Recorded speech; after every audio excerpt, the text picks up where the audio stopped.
Ladies and gentlemen, today I'm brought in part by my good friend Ash. Once again, he's on this side, however. How you doing today, Ash? What's up, Darth? How you doing, bro? I'm doing fantastic. I'm feeling really good today. Okay, so we're both feeling pretty good today. All right, we're gonna have a good video, it looks like.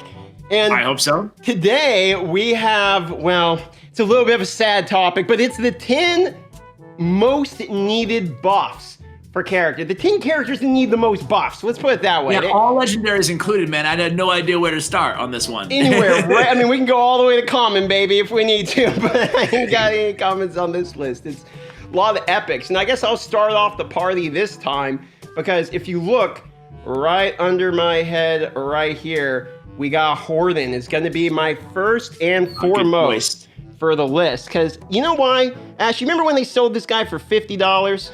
I do remember that. And it was, some people like this dude.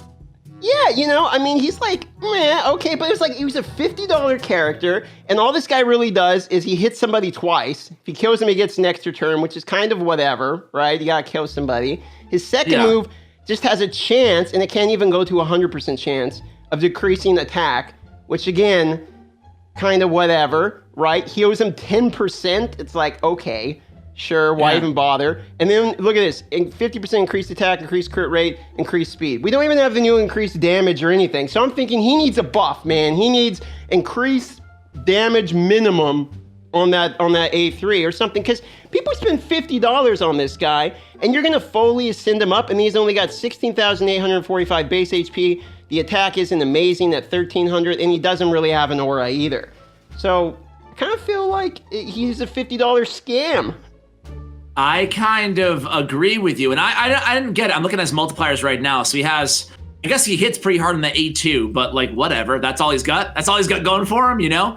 I would almost take that A3 and bring it down from a 5-turn cooldown when booked to maybe like a 4 or a 3-turn. Well, yeah, 4 or a 3, because even if it's a 3, granting the extra turn gets him into that A2 way more often, and the A2 is already on a 4-turn cooldown. I didn't understand, Darth, why so many people were like excited about this dude, but I saw a lot of people in the comments like, Horden, I got Horden. It's like, all right, cool. I guess. You know, he's exciting when you're playing against him on that one dragon team and he one-shots your guy.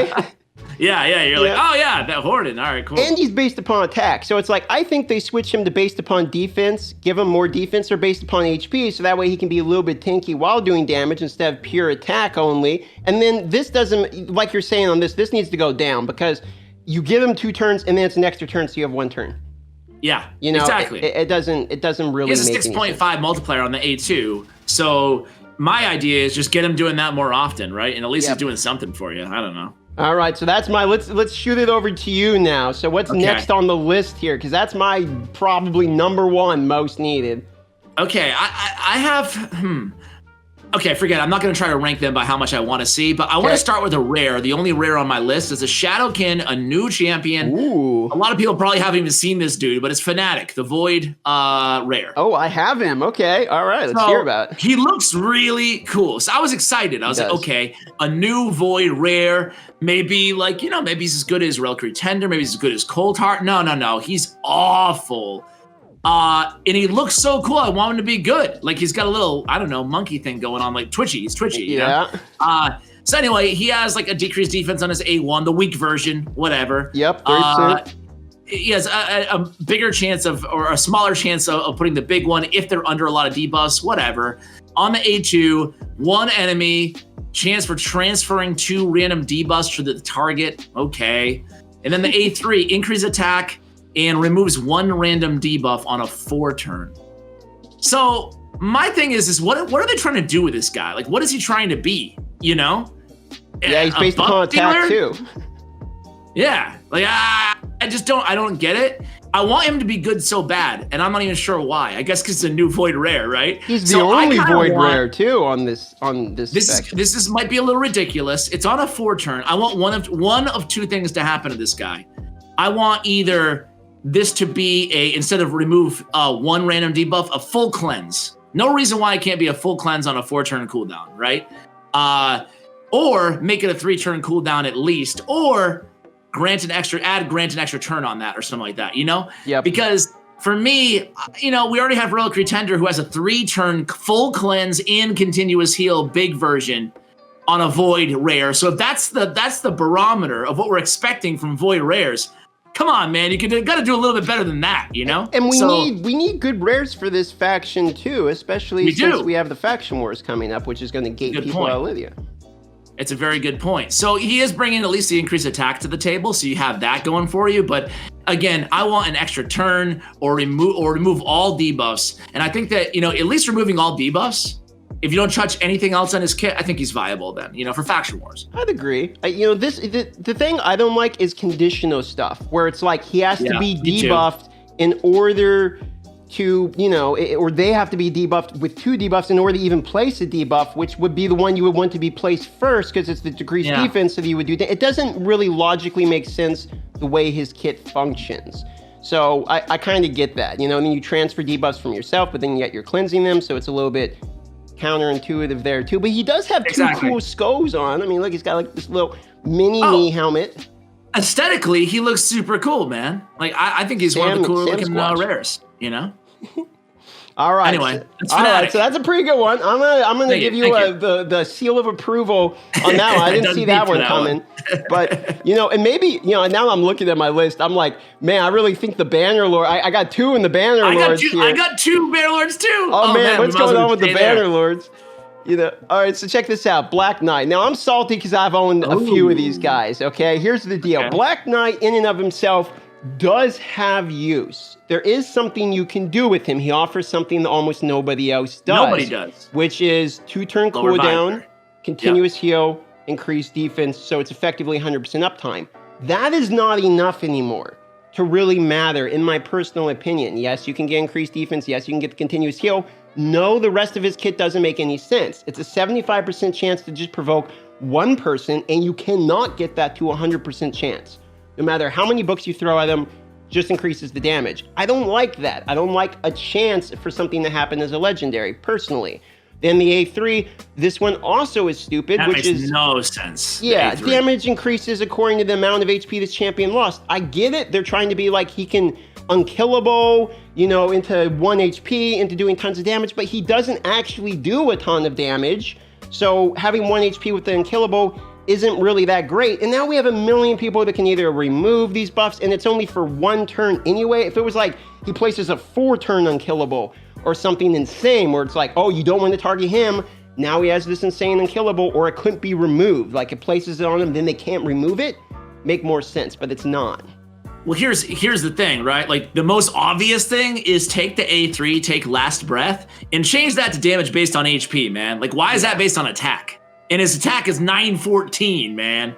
I like Black Knight because I leaned on him heavily in Bannerlord's faction, wars, crypts, or whatever, because that A2 is so unique and the unkillables are nice to have. But I agree with you in terms of kind of like power creep. It is not enough anymore, and the rest of his kit doesn't make sense. So I'm with you on those aspects. Although, I do use him on my Bannerlord. I'm sure you do too, right?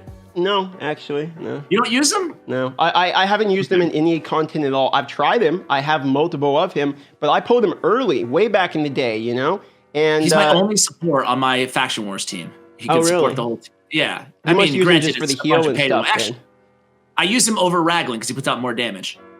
Oh, interesting. Okay, see, for me, Bannerlords wasn't something I had problems with the Faction Wars. I had pretty good, amount of utility, and Bannerlords wasn't one of the harder ones. And, I like the point you made about him being based upon attack, because it's like he gives himself defense. So wouldn't it make sense to have him based upon defense? He's a defense character.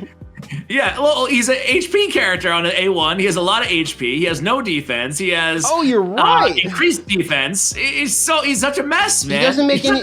It's the most anti-synergy kit.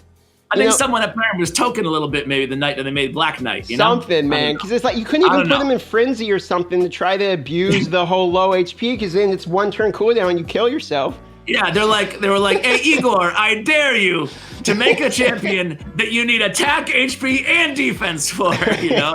Challenge accepted. Oh man, all right. You know what he is for me? He just fills the pool. He's just a character that it's just there that you don't want to pull. You know what I mean? It feels bad if you get him, and I hate characters that feel bad when you get him. Unless you get him early game, like early game, he can definitely help with that A2. Sure. You know, there's no doubt about it. But Fair enough he's like a couple changes away from being a solid champion. Right? I agree. So that makes me curious. What's your next one then? Yeah, man, I've hated this dude since the day he was released because I have a soft spot for these daily login reward champions. I'm a big fan of Scylla the Drake.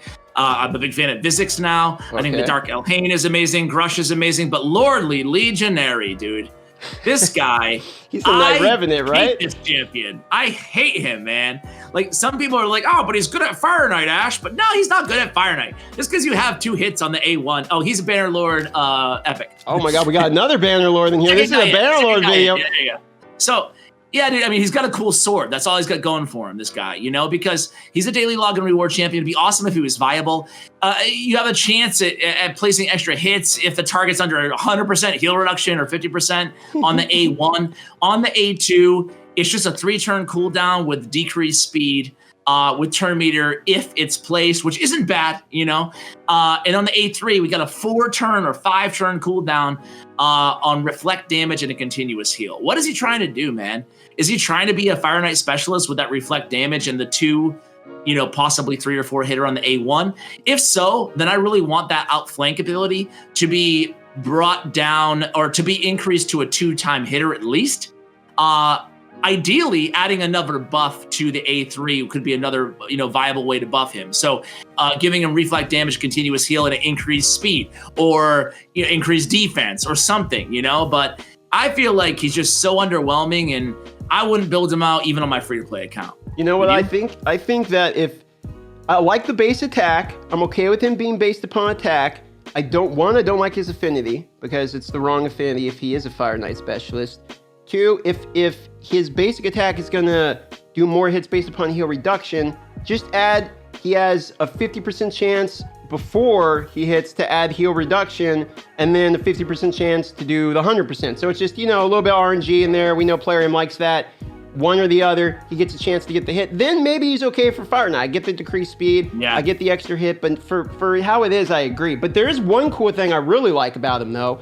One of which, the aesthetics is amazing. You notice he's actually got burns on his right arm from where he holds the sword. I didn't know it because the glove is gone. That's actually a he's got burns there. Man. And it's also, obviously, it's a Dark Souls reference. So we have, you know, it's a pretty cool reference to a really cool franchise people like in Dark Souls, or, you know, forget the other one. There's Dark Souls and there's something else. Yeah, you're speaking French to me, man. I'm sorry. Anyway, it's a very difficult action RPG type of game, and this is a sort of a tip of the cap to that game, which a lot of people like. What is it for, like, what, PlayStation, Xbox and stuff? PlayStation, Xbox, PC. Yeah, PC, okay, cool. It's just supposed to be a real difficult, intense type of combat game, and, you know, very. I'm not much of a non-mobile gamer. I was back in the day, but you know what game I just checked out for Nintendo Switch? I'm not sure if you've ever heard of it, but Bayonetta. You ever heard of that? Oh, I've actually played it. I played that on I played that on the Xbox. I'm like so hooked on this game. It's so good. Yeah, anyway. It's a good game. We were a little tangent there, but I'll bring it back. Your viewers are used to tangents, right? Why not? I mean, I'm sure some people here are going to be like, Bayonetta, I like that chick, but... Yeah, maybe one viewer. All right, check it out. All right. Anyway, okay, Lordly Legionary. Moving on to the next one here. Now we got Knight Revenant Void Legendary. Okay, you probably know where this is going. We have Solas. I don't know because 2 of them just got a buff and the other one's really amazing. So we're going to disagree here. 100%. Okay, all right, fair enough. Here's the thing. Solas was the first Void Legendary I pulled, and I was pretty sure it was Plarium tried to insult me because I'm a ginger. You know, I was pretty sure they were throwing that one at me. That being said, he did get a buff, yes, but he still, in my opinion, only really has one good move. So let's go through the kit here, okay? Mm-hmm. He has a chance, when fully booked, 4 books, by the way, it's the last one, of 50% chance for a stun. I mean, there's rares that have that exact move. So for me, it's not a fan, okay? Just a stun on basic, not great, okay? Then we have attacks 3 times at random. Again, you have to book it 4 times. Each hit has a 100% chance to remove a bug, you know, when buffed, or when booked here, to remove a buff, places a provoke debuff if a buff is removed. So it sounds great, but you have to remove it, which means you need to put significant accuracy on the person. for it to work, okay? Which it means in Arena, this is essentially trash because you would have to over-accuracy him, which means you're open to resistance and all that. So I've tried it, not good, okay? And then, the only place this is good is actually, I really like this in Ice Golem for getting through the reflect damage wave, but that's where I had use on him. This is the move I do like, but it doesn't make sense because it only works on him. So here you go, attack all enemies, increase the duration of all debuffs on each target by 1 turn. That's not bad, increase, AoE. Places provoke debuff on all enemies for 1 turn. Places a shield buff on this champion for 2 turns, equal to 30% of the damage inflicted. Damage increases by 10% for each debuff on the target. So it sounds okay, especially because his damage is based upon defense, and he has good defense. He's got 1400 defense base, okay, when maxed out. The problem is, in order for him to do significant damage where the shield isn't trash, you have to have either decreased defense or other debuffs on him already. So you don't really want him to go first, okay? And then on top of it, the damage he does, it only gives himself a shield. He's already tanky. The shield's great, but it doesn't really do anything, whereas we have a free Void Legendary that does this exact move in Vizix. You know what I mean? And I would argue the other part of her kits are actually okay. So the only thing he does is increase the duration and remove some buffs, and that's not really anything for a Void Legendary. The damage is okay, but I have not been able to use him in any part where I haven't had like an epic do a better job, basically. Or why would I ever use him over like Madame or, Angar even? Okay. All right, so I don't use him in Arena, personally, all right?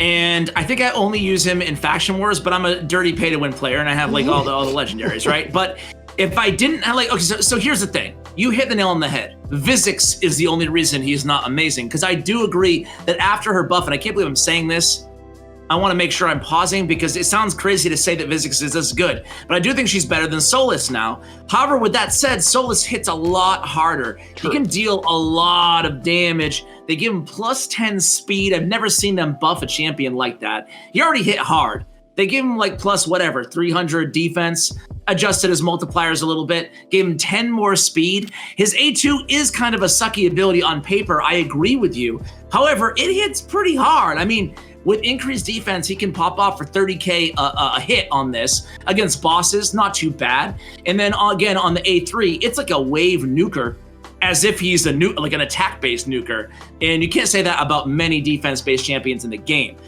I agree that at the end of the day, he's not like the #1 wishlist Void Legendary champion. No. However, after the buff, even before the buff, I thought that he was like maybe average, maybe slightly below average, but I think now he's a slightly above average. So what would you like to see him do to buff him more? Well, for me personally, Fix that I think here's what I think they need to do to change it just to make me happy. Okay, is all they need to do is he does 30% of the damage inflicted, shield on himself, and then 30% of his HP goes to the allies. The reason I say this is because you only have 5 slots in most dungeons, right? So if you only got the 5 slots for characters and you're a person who has Void Legendaries, more times than not, he doesn't really feel enough of a role where he does anything other than damage. And if I'm just going to do damage, I'm never going to use this character just to do damage. Provoke doesn't really do anything. To be honest, it just doesn't really do anything unless we're at some... Magma Dragon. Magma Dragon. Yeah. And I will say that he has like the best aura in the game for Faction Wars, Okay, yeah.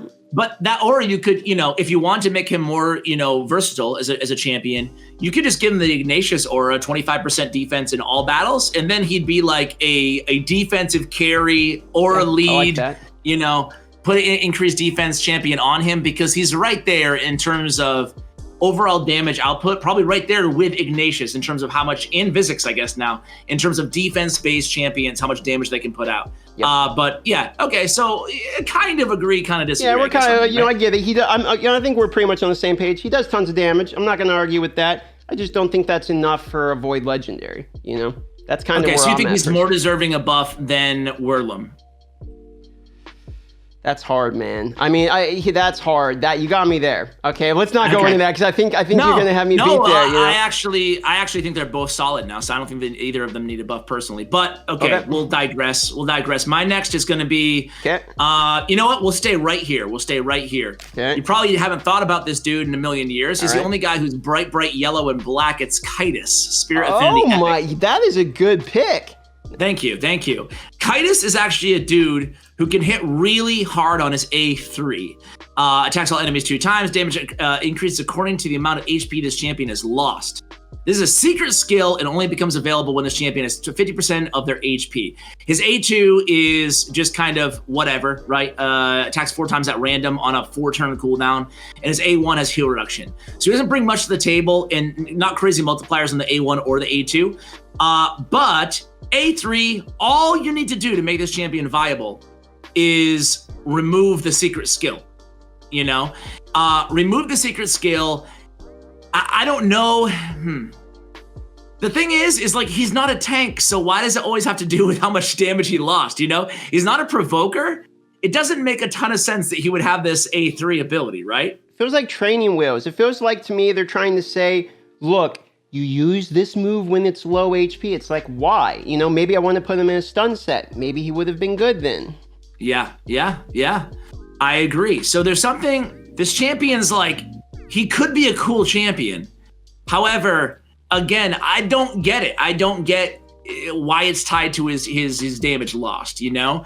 To your point, forget the stun set. To forget the damage increases according to the amount of HP this champion loses. What if you just made this, he hits all enemies 2 times. Each hit has a, 45% chance of landing a stun. And you get a 45 times 2, and he's a CC pretty good champion. epic then, I think. Yeah, I don't know. Like, to me, Kitsus is kind of he's always the champion that I've looked at and been like, oh yeah, forgot about this dude. And his shield is so small, man.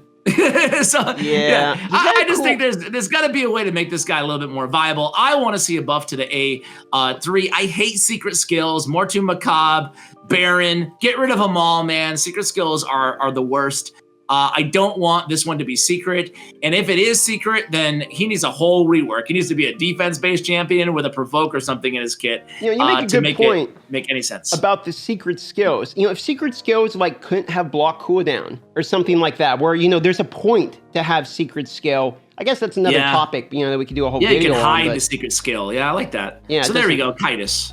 Okay, I actually think that's probably my favorite one so far on this list. That's a good one. Okay. Now I'm gonna swing for the fences here, and I'm gonna give you one that I actually think is deserving of a buff, which is a Void Epic and Gala Long Braids.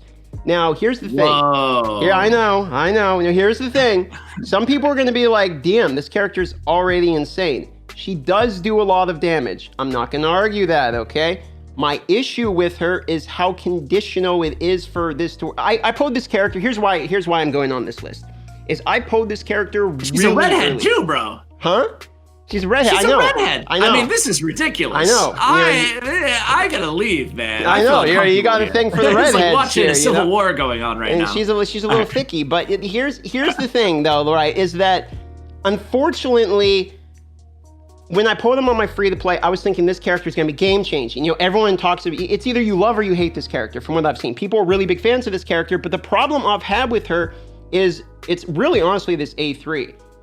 In order to get it where she heals herself to full HP, if she's not using this move like right at the start of a battle, you have to put her in lifesteal gear. Or you have to hit hard enough with insane like Savage gear or something that the 5% heal you get from being below 50% HP is now gonna have full HP. It's not really that intuitive, and it doesn't typically happen from what I've seen in practical application. If you're level 50 with this character, she feels terrible.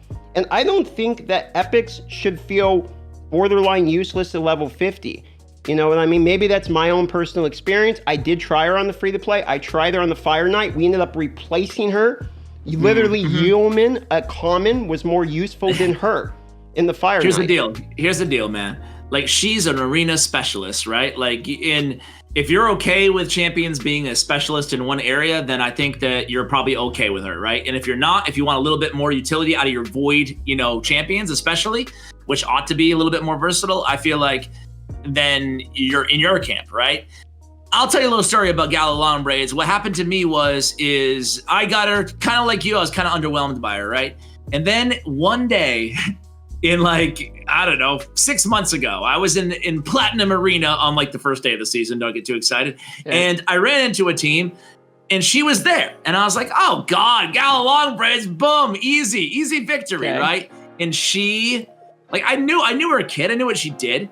But they built her so fast, or whatever it was. I forgot like the dynamics of the team. Right. I just remember she came in there with sheer swagger and one-shotted. I had a defensive team. I was running like a weird whatever, you know? And she like one-shotted, or not one-shotted, but 3-shot on sheer swagger, my Siffy.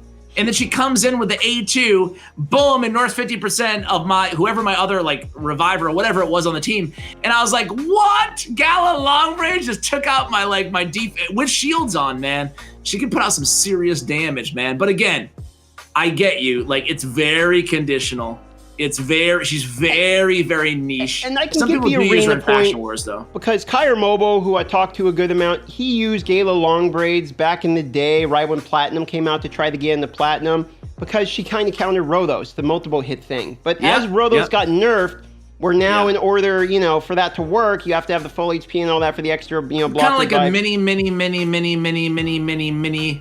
mini Crutraxa. yeah. Because she can kill somebody and then kill somebody like in 2 abilities back to back. Basically. But that's a very miniature version. Right. And I feel like as arenas developed, I've just, like, if you're a newer player and you have, like, let's say, the typical thing where it's like Apothecary, you got the Spirit Host Lead or whatever, you got your Kale for your AoE, then you have like a Long Braids. I don't see her getting you into Gold 4. You know what I mean? Yeah. Or getting you past the arena right. stuff. And that, you're right. Like, yeah.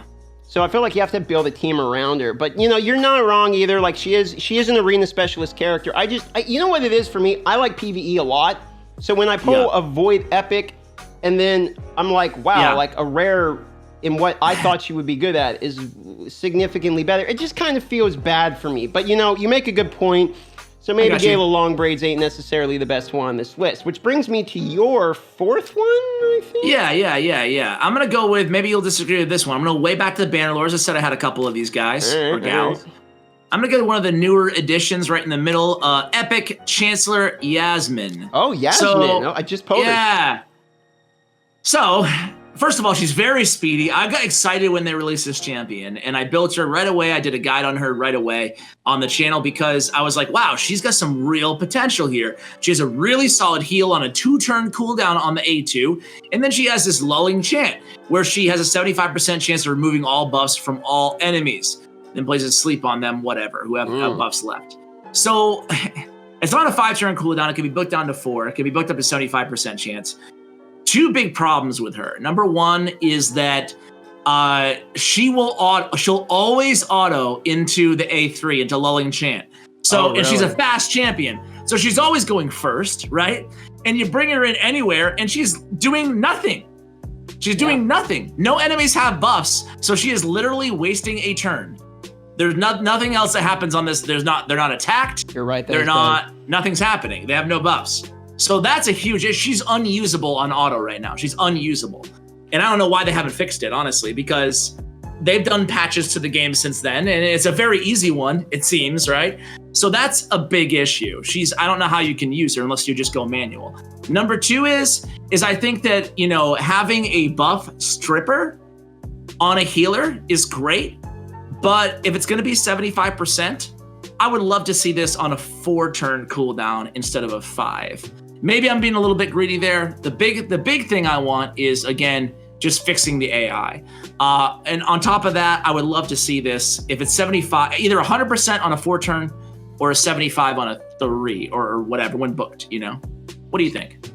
So I'm kind of mixed on her.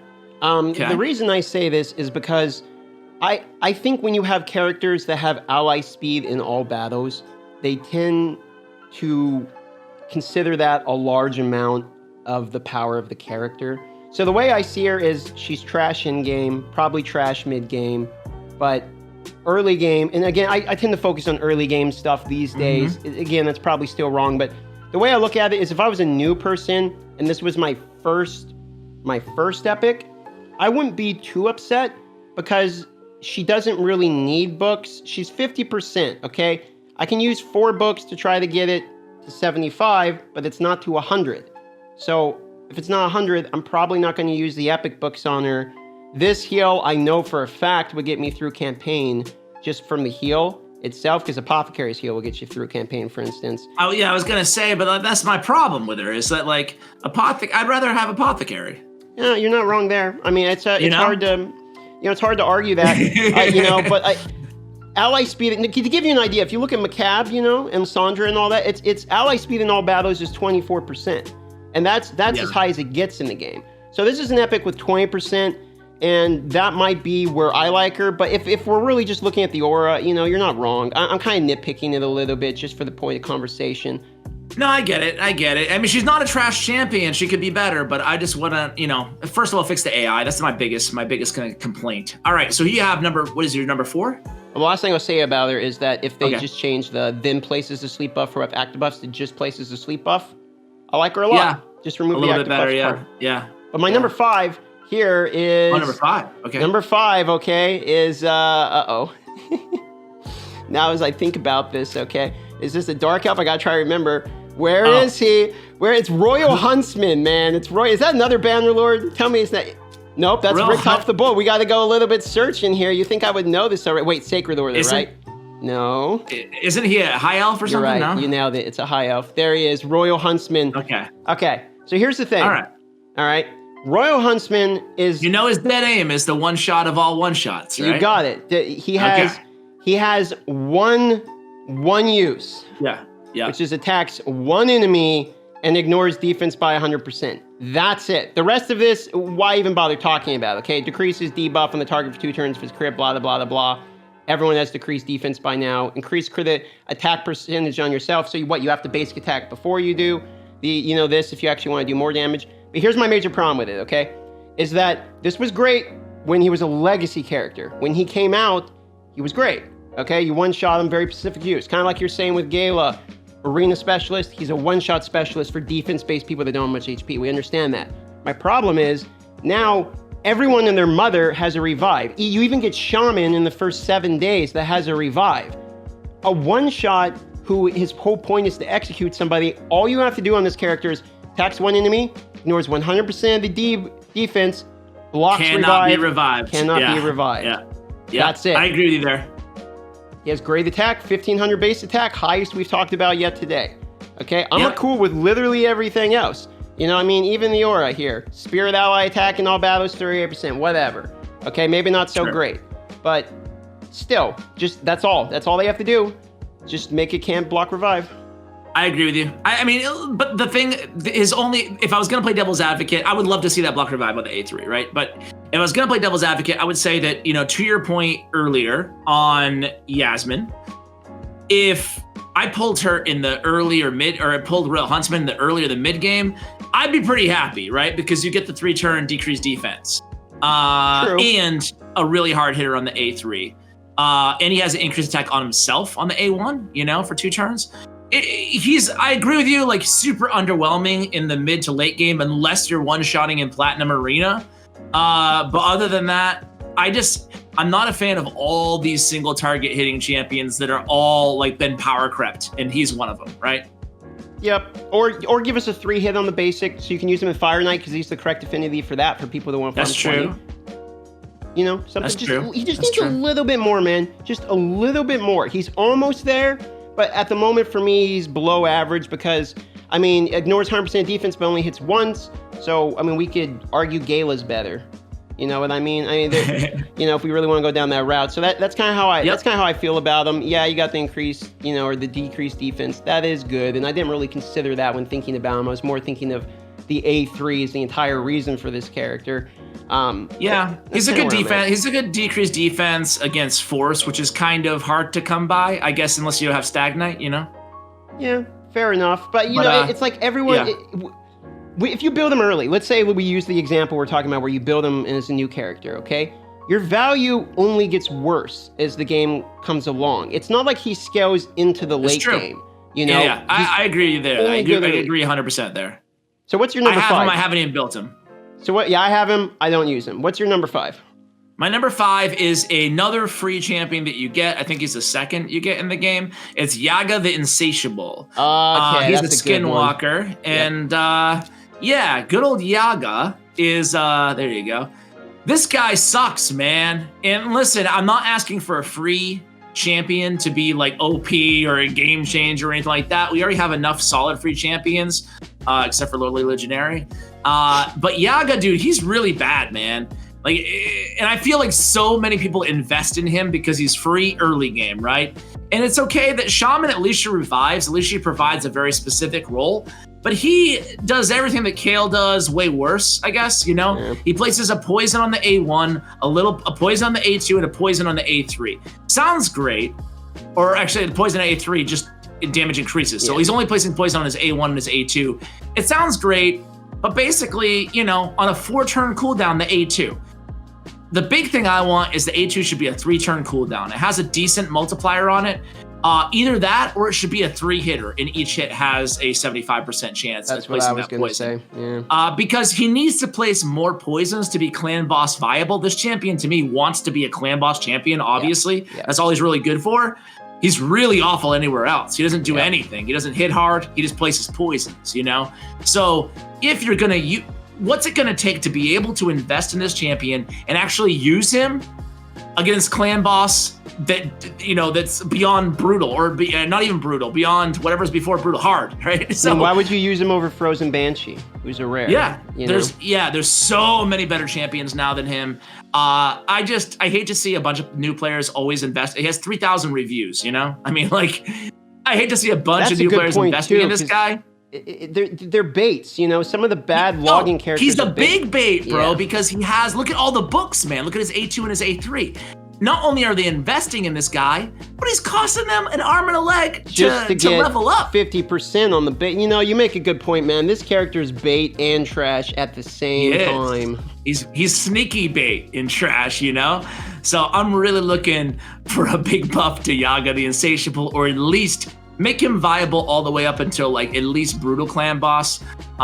Place more poisons or add poison sensitivity to his kit. Make him another alternative to a Frozen Banshee. Switch the A3, the poison sensitivity. Yeah. Or just add it on and the increased damage stays. Yeah. You can do a lot with him because he's so bad, I feel like, right now. You know, it's kind of as we wrap up there, because that's our last one, I believe, on this team. Yeah. I was thinking, you know, these are legacy characters. I say legacy, meaning the characters that basically came out with the game or the older ones. Yeah. I think it's maybe about time to go back through some of these and give them small quality of life changes and buffs. We know they're doing it with the AI. We've seen it there. The AI changes are great, and supposedly we're going to be able to do our own AI at some point. You know, can't wait for that. TM. But the characters like this, I think the biggest point of this video here is that characters like this bait newer players into wasting resources. You know? And it's true. That just feels bad. Yeah. You know, so it's about time to go back. It's true. I'm not sure, like, I mean, maybe it is, whatever. I'm sure all your viewers would think it is. But, like, it might not be intentional because this guy's always been there. He has always been the same. And back in the day, maybe he was good, you know, 2 years ago. I don't know. Or not good, but maybe he was a decent clan boss option. Right, yeah. So it just sucks that he's, you know, that book intensive, epic champion, and he's worse than a lot of rares. So, yeah, that's all I got for you, Darth.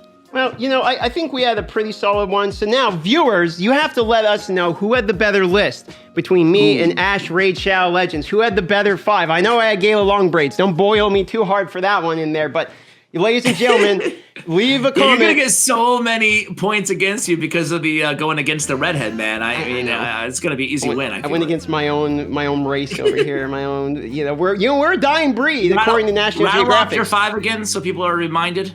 Yeah, go back here. I'll go through mine real quick. Horden, Black Knight, Solas, Gala Long Braids, Royal Huntsman. All right, and I had Lordly Legionary, Chancellor Yasmin, Fanatic, Kitsus, and Yaga the Insatiable. All right. Okay, there's the list. Let us know who had the better list. And we got part 2 on this video, which actually might be a part 1. Who knows, depending upon when we get these videos uploaded. But we got another video coming out on Ash's channel, so don't forget, click down below, subscribe to Ash's channel. I'm sure you already are. Watch this video, and we'll have another one there for you. Any last words on the way out the door here, Ash? That's it, man. Thanks so much for having me on. Always a pleasure, bro. Always a pleasure. Don't invest in Yaga the Insatiable, and we will see you on the other side. Bye-bye. We always spend a lot of money. When there's no Legos, it's not funny. But when we get them, it is great. So watch the videos. We'll pass.